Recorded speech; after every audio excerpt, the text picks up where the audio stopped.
2025 সালের এসএসসি পরীক্ষার্থীরা তোমরা সবাই কেমন আছো? আশা করি ভালো আছো। আমি মোহাম্মদ সিফায়াত আছি তোমাদের সাথে।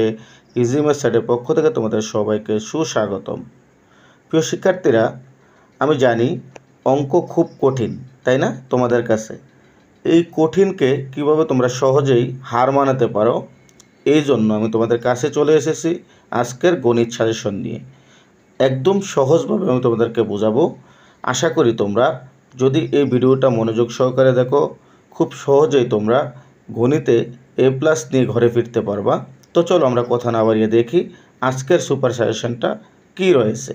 তোমরা একটু মনোযোগ দিবা। আমি তোমাদেরকে একটা রিকোয়েস্ট করব, অন্ততপক্ষে যারা তোমরা এসএসসি পরীক্ষার্থীরা আসো, 2025 সালে এসএসসি পরীক্ষার্থী যারা, তোমরা একটু মনোযোগ দিয়ে দেখে যাও যে আসলে আমি তোমাদেরকে কি বোঝাতে চাচ্ছি। আমি আশা করি যদি তোমরা আজকের ভিডিওটা দেখো, তোমাদের অনেক অনেক অনেক উপকারে আসবে। যদি তোমাদের উপকারে না আসে, তোমরা ডিসলাইক দিয়ে চলে যাবা, কোনো অসুবিধা নেই। আর যদি উপকারে আসে, অবশ্যই তোমরা চ্যানেলটাকে সাবস্ক্রাইব করে দিবা, তারপর কমেন্ট করবা, কমেন্ট করে আমাকে জানাবা আসলে তুমি কি বুঝতে পারলা কি না, আর অবশ্যই লাইক করে দিবা, ঠিক আছে? তো চলো দেখি তোমাদেরকে আমি আজকে কী বোঝাতে চাচ্ছি, সেটাই তোমাদেরকে একটু দেখাই। দেখো, এসএসসি পরীক্ষার্থী 2025 সুপার সাজেশন, উপরে হেডলাইনটা আমি এভাবেই লিখছি। তার কারণ এটার ভিতরে কিছু না কিছু গুণ রয়েছে বিধায় কিন্তু আমি এভাবে লিখেছি, তাই না? তো দেখো, আমি প্রথমে তোমাদেরকে একটু দেখাই। এখানে আমি তোমাদেরকে প্রথমে মানবন্টনটা দেখাবো। দেখো, মানবন্টন কি আমরা জানি, সৃজনশীলের মধ্যে 70 মার্ক আর নৈর্ব্যক্তিক প্রশ্নের মধ্যে 30 মার্ক, এ হচ্ছে 100 মার্ক, তাই না? তো এবার দেখো, তোমার যে সৃজনশীল কতটা, 11টা সৃজনশীল তোমার দেওয়া থাকবে। তোমাকে 60টা সৃজনশীলের অ্যান্সার করতে হবে, ঠিক আছে? তাও আবার বিভাগ ভেদে। তুমি চাও একা দ্বারা 60টা অ্যান্সার করে যাবা, সেটা কিন্তু সম্ভব না, ঠিক আছে? কোন বিভাগে কতটা থাকবে সেটাও আমি তোমাদেরকে বলে দেব। দেখো, তোমাদের টোটাল সৃজনশীল হচ্ছে 11টা থাকবে। 11টার থেকে তোমাকে 60টা সৃজনশীল দিতে হবে। 60টা হচ্ছে 70 মার্ক, ঠিক আছে? আর 30টা নৈর্ব্যক্তিক প্রশ্ন থাকবে, 30টাই তোমাকে দিতে হবে। 30টা হচ্ছে কত? তোমার 30 মার্ক। তাহলে আমরা 100 মার্কের অ্যান্সার পেয়ে গেলাম। এবার দেখো, 70-এ তোমাকে অবশ্যই 23 পেতে হবে যদি তুমি পাস করতে চাও। আর নৈর্ব্যক্তিকের মধ্যে তোমার 30-এর মধ্যে অবশ্যই 10 পেতে হবে যদি তুমি নৈর্ব্যক্তিক প্রশ্নের মধ্যে পাস করতে চাও, ঠিক আছে? তো কীভাবে পাস করবা? খুব সহজেই তোমরা পাস করতে পারবা, কোনো টেনশন নাই। তোমরা একটু দেখো খালি ভিডিওটা ধৈর্য ধরে, খুব সহজেই কিন্তু তোমরা এই ভিডিও দেখলে আশা করি তুমি এ প্লাস নিয়ে ঘরে ফিরবা, ঠিক আছে? তো আসলে আমাদের যে গণিত বই আছে, গণিত বইয়ের মধ্যে অনেকগুলো অধ্যায় আছে, প্রায় 17টা অধ্যায় রয়েছে আমাদের। তো আমি তোমাদেরকে আজকে 17টা অধ্যায় করতে বলবো না। আমি তোমাদেরকে যে সমস্ত অধ্যায়গুলো করতে বলবো, যদি তোমরা শুধু ওই অধ্যায়গুলো কমপ্লিট করে পরীক্ষার হলে যাও, আর কিচ্ছু লাগবে না, এ প্লাস পাওয়া এ প্লাস তোমার ঘরে চলে আসবে, এতে কোনো সন্দেহ নেই। তো চলো, আমরা অনেক কথা বলে ফেললাম, এবার একটু নিচে যাই। দেখো, এখানে প্রথম হচ্ছে বীজগণিত। বীজগণিত আমরা জানি ক বিভাগে বীজগণিত অংশ থাকে। সেই বীজগণিতের মধ্যে তোমাদের কি কি করতে হবে সেটাই আমি তোমাদেরকে একটু দেখাবো, একটু মনোযোগ দিবা। দেখো, বীজগণিতের মধ্যে আমাদের 8টা অধ্যায় রয়েছে। দেখো, প্রথম হচ্ছে অধ্যায় 1 বাস্তব সংখ্যা, তারপর হচ্ছে অধ্যায় 2 সেট ফাংশন, তারপর হচ্ছে অধ্যায় 3 বীজগাণিতিক রাশি, অধ্যায় 4 সূচক ও লগারিদম, তারপর হচ্ছে অধ্যায় 5 এক চলক বিশিষ্ট সমীকরণ, তারপর হচ্ছে বীজগাণিতিক রাশি অধ্যায় 11তে হচ্ছে বীজগাণিতিক রাশি। তারপরে দেখো, অধ্যায় 12তে আছে 2 চলক বিশিষ্ট সরল সমীকরণ। তারপর দেখো, অধ্যায় 13তে আছে সসীম ধারা। দেখো, এই 8টা অধ্যায় করলে আমাদের কতটা, 3টা প্রশ্ন থাকবে।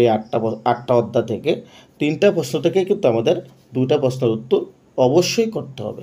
তো আমি তোমাদেরকে 8টা অধ্যায় করতে বলবো না, কারণ অনেকে আছো যে মেধা অনেক কম, তারা অঙ্ক মনে রাখতে পারো না, তাদের জন্য মূলত আজকের এই ভিডিওটা, ঠিক আছে?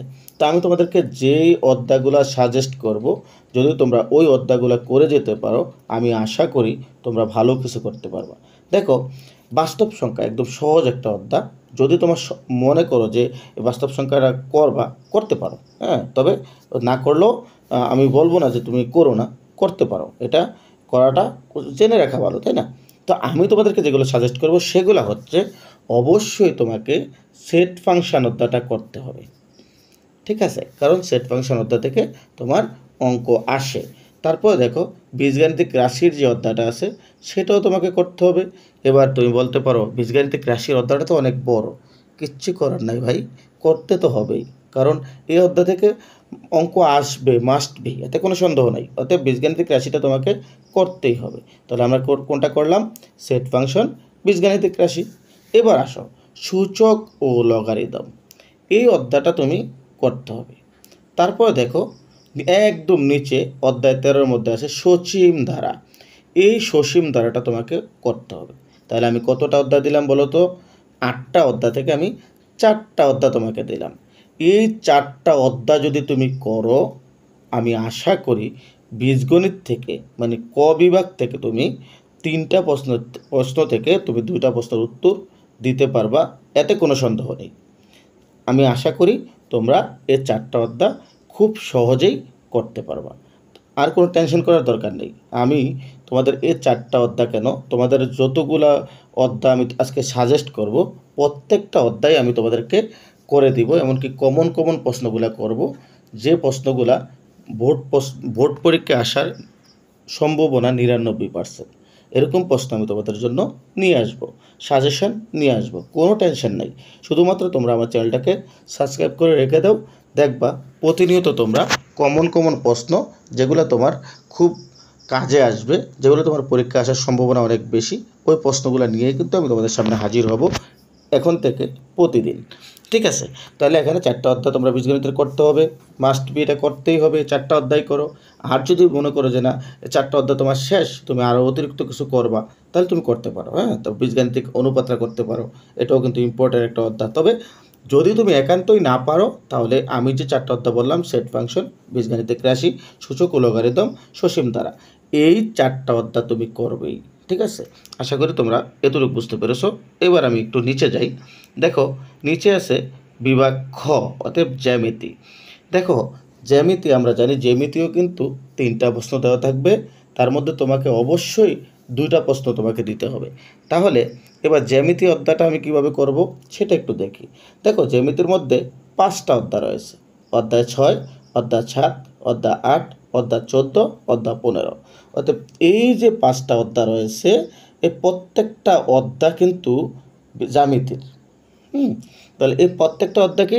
জ্যামিতির।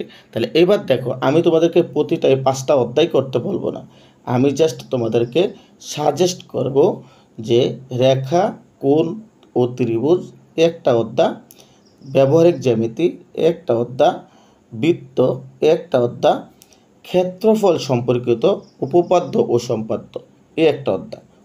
কতটা অধ্যায় হলো? 4টা অধ্যায় আছে, কতটা? 5টা।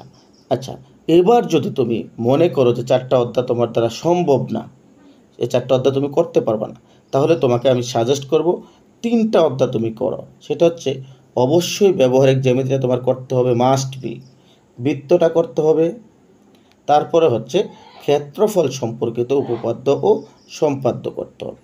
এই 3টা অধ্যায় যদি তুমি করো, আমি আশা করি 3টা জ্যামিতি থেকে তুমি 2টা জ্যামিতি অ্যান্সার করতে পারবা। আর যদি তুমি মনে করো যে না আমার সময় আছে, আমার মেধা আছে, আমি রেখা ও কোণ বা ও ত্রিভুজ, যেটা রেখা কোণ ত্রিভুজটা আমি এই অধ্যায়টাও আমি শেষ করব, অনেক ভালো। তোমাদের তো এটা যদি পারো অবশ্যই সেটাও শেষ করে দিবা। আর যদি একান্ত তোমরা না পারো, 3টা অধ্যায় যেটা আমি বললাম, আবার বলি, ব্যবহারিক জ্যামিতি, বৃত্ত, তারপর হচ্ছে ক্ষেত্রফল সম্পর্কিত উপপাদ্য ও সম্পাদ্য, এই 3টা অধ্যায় অবশ্যই তোমাদের করতে হবে। আর এই 3টা অধ্যায় যখন তুমি করবা, আশা করি এই 3টা অধ্যায় থেকে তুমি কি জ্যামিতি ব্যবহার মানে 3টা জ্যামিতি থেকে 2টা জ্যামিতি তুমি অ্যান্সার করতে পারবা। তো চলো আমরা এবার নিচে চলে যাই। অনেক বেশি কথা বলার কারণ হচ্ছে তোমাদেরকে ভালো করে বোঝানোর চেষ্টা করা, আর কিছু না। দেখো এবার হচ্ছে ত্রিকোণমিতি ও পরিমিতি, যেটা গ বিভাগে থাকে, ঠিক আছে? তাহলে এই জায়গাতে তোমার 3টা অধ্যায় রয়েছে। তো এই জায়গাতে যে 3টা অধ্যায় রয়েছে, আমরা জানি ত্রিকোণমিতি ও পরিমিতির থেকেও কিন্তু তোমার 3টা অঙ্ক আসবে, তোমাকে 2টা অঙ্ক দিতে হবে। তো আমি তোমাদেরকে একটু বলবো 9 অধ্যায় আর 16 অধ্যায়, অতএব ত্রিকোণমিতিক, অনুপাত আর হচ্ছে পরিমিতি, এই 2টা অধ্যায় করলে তোমাদের আর প্রয়োজন নাই। এখান থেকে তুমি 3টা অঙ্ক থেকে 2টা অঙ্ক দিতে পারবা যদি 2টা অধ্যায় করো তুমি। ঠিক আছে, তাহলে ত্রিকোণমিতিক, অনুপাত আর হচ্ছে পরিমিতি, এই 2টা অধ্যায় আমি তোমাদেরকে সাজেস্ট করবো। 2টা অধ্যায় করবা তুমি, ত্রিকোণমিতি ও পরিমিতি। অর্থাৎ গ বিভাগের নিয়ে কোনো টেনশন করার দরকার নেই। গ বিভাগ থেকে কিন্তু তুমি এই 2টা অধ্যায় করলেই তুমি 2টা প্রশ্নের উত্তর দিতে পারবা। যদি মনে করো তোমার মেধা আছে তাহলে তুমি দূরত্ব ও উচ্চতাটাও করে নিতে পারো, তবে এটা দরকার নেই অত বেশি। যদি তোমার মেধা কম থাকে এটা করা দরকার নেই। শুধুমাত্র তুমি ত্রিকোণমিতি, এই ত্রিকোণমিতিক, অনুপাত আর হচ্ছে পরিমিতি, এই 2টা অধ্যায় অবশ্যই তুমি করবা। আর যদি 2টা অধ্যায় তুমি করো তাহলে কিন্তু আমি আশা করি গ বিভাগ থেকে তুমি 3টা প্রশ্ন থেকে 2টা প্রশ্নের উত্তর দিতে পারবা। ঠিক আছে, তো এবার আমি চলে যাব নিচে। আর সর্বশেষ যেটা সেটা হচ্ছে পরিসংখ্যান অধ্যায়। অতএব 17 অধ্যায়টা হচ্ছে পরিসংখ্যান। তো দেখো এই পরিসংখ্যানটা একদম সহজ একটা অধ্যায়, সেটা আমরা জানি, কারণ এই পরিসংখ্যান আমরা ক্লাস 4-5 থেকে মূলত আমরা করে আসতেছি, তাই না? তো একদম সহজ, একদম সহজ যদি থাকে তাহলে পরিসংখ্যান অধ্যায় আছে। ঠিক আছে, তো এখান থেকে এই অধ্যায়টা থেকে তোমাদের 2টা প্রশ্ন আসবে, তা আর তোমরা অ্যান্সার করতে হবে কতটা বলো তো? একটা। তাহলে 2টা প্রশ্ন দেওয়া থাকবে একটা অধ্যায় থেকে। দেখো কত মজার একটা জিনিস, একটা অধ্যায় থেকে 2টা অঙ্ক দেওয়া থাকবে, তুমি একটা প্রশ্ন অ্যান্সার করতে হবে। তাহলে সহজ না ব্যাপারটা? তারপর দেখো তাহলে আমরা কি করব এবার, 17 অধ্যায়টা তোমরা অবশ্যই করে যাবে। এখানে আসলে বলার কিছু নেই, তার কারণ যেহেতু একটাই অধ্যায় এটা তোমাদের করতেই হবে। কারণ এখানে এই অধ্যায় থেকে 2টা অঙ্ক থাকবে, তার মধ্যে একটা অঙ্ক তোমাকে দিতে হবে। ঠিক আছে, তাহলে আমি পরিসংখ্যান নিয়ে আর কোনো কথা বললাম না। এইবার আমরা নিচে চলে যাই। বলছে কোন বিভাগ থেকে কতটা সৃজনশীল লিখতে হবে। আমি কিন্তু তোমাদেরকে বলে দিয়েছিলাম কোন বিভাগ থেকে কতটা সৃজনশীল লিখতে হবে, তারপরেও তোমাদের সুবিধার্থে আমি এটা লিখে দিয়েছি। দেখো আমি যদি একটু তোমাদেরকে দেখাই, এখানে কি বলেছে দেখো, বীজগণিত অংশ। এবার বীজগণিত অংশটার মধ্যে তোমার 3টা প্রশ্ন থাকবে, 2টি প্রশ্ন উত্তর দিতে হবে, যেটা আমি উপরে বলছিলাম। তারপর জ্যামিতি অংশ থেকে তোমার 3টি প্রশ্ন থাকবে, 2টি প্রশ্নের উত্তর তোমাকে দিতে হবে। তারপরে দেখো ত্রিকোণমিতি ও পরিমিতি থেকেও তোমার 3টি প্রশ্ন থাকবে, তোমাকে 2টি প্রশ্নের উত্তর দিতে হবে। তারপরে দেখো পরিসংখ্যান থেকে তোমার 2টি প্রশ্ন থাকবে, একটার উত্তর দিতে হবে। অতএব এক কথায় কি, বীজগণিত থেকে তোমার 3টা সৃজনশীল থাকবে, 2টা সৃজনশীলের উত্তর দিতে হবে। জ্যামিতি থেকে তোমার 3টা সৃজনশীল থাকবে, 2টা সৃজনশীলের উত্তর দিতে হবে। ত্রিকোণমিতি ও পরিমিতি থেকে তোমার 3টা সৃজনশীল থাকবে, 2টা সৃজনশীলের উত্তর দিতে হবে। পরিসংখ্যান থেকে 2টা সৃজনশীল থাকবে, একটা সৃজনশীলের উত্তর দিতে হবে। তাহলে সর্বমোট কতটা থাকে বলো তো? সর্বমোট তোমার 11টা প্রশ্ন থাকবে, তার মধ্য থেকে তুমি 60টা প্রশ্নের উত্তর দিতে হবে। আর 60টা প্রশ্নের উত্তর কত বলো তো? আমরা জানি 7 10 70, যেটা আমরা উপরে মানবন্টন দেখে এসেছি যে 7টা প্রশ্নের উত্তর দিলে আমরা 70 পাবো। সৃজনশীল আমরা 70 আমরা উপরে দেখে এসেছিলাম। আর পরবর্তীতে তোমার থাকছে হচ্ছে নৈর্ব্যক্তিক প্রশ্ন। আর নৈর্ব্যক্তিক প্রশ্নটা অবশ্যই 30-এ 30 তোমার অ্যান্সার করবা, একদম সহজ। হ্যাঁ, কোনোটা আসলে সাইরে আসবে না, একটা কথা তোমাদেরকে আমি বলবো। দেখা যাচ্ছে তুমি একটা জিনিস পারতেছো না, চেষ্টা করো কারোর কাছ থেকে একটু কানেক্ট করতে পারো কিনা, কারণ সব সময় সব কিছু সবার মাথায় থাকে না। এবার তুমি চেষ্টা করো যে তুমি পারতেছো না, তুমি পারতেছো কিনা চেষ্টা করো। মনে করো পারতেছো না, এবার কারোর কাছ থেকে একটু নেওয়া যায় কিনা দেখো। যদি না নেওয়া যায় অবশ্যই তুমি এখানে অনুমান করে হলেও ওইটাকে টিক দিয়ে আসবা। এমন তো হতে পারে যে তোমার টিকটা সঠিক হয়ে গেছে, অতএব রেখে আসবা না, এক কথায়। তো মনে রাখো নৈর্ব্যক্তিক প্রশ্ন থাকবে তোমাদের 30, এই 30 থেকে অবশ্যই তোমাকে 10 উঠাতে হবে। 10 উঠালে কিন্তু তুমি পাস করবা। ঠিক আছে, তো প্রিয় শিক্ষার্থীরা আজ এই পর্যন্ত। তোমরা সবাই ভালো থাকো, তোমাদের সকলের সুস্বাস্থ্য কামনা করে আজকের মতো এখানেই বিদায় নিচ্ছি। আল্লাহ হাফেজ।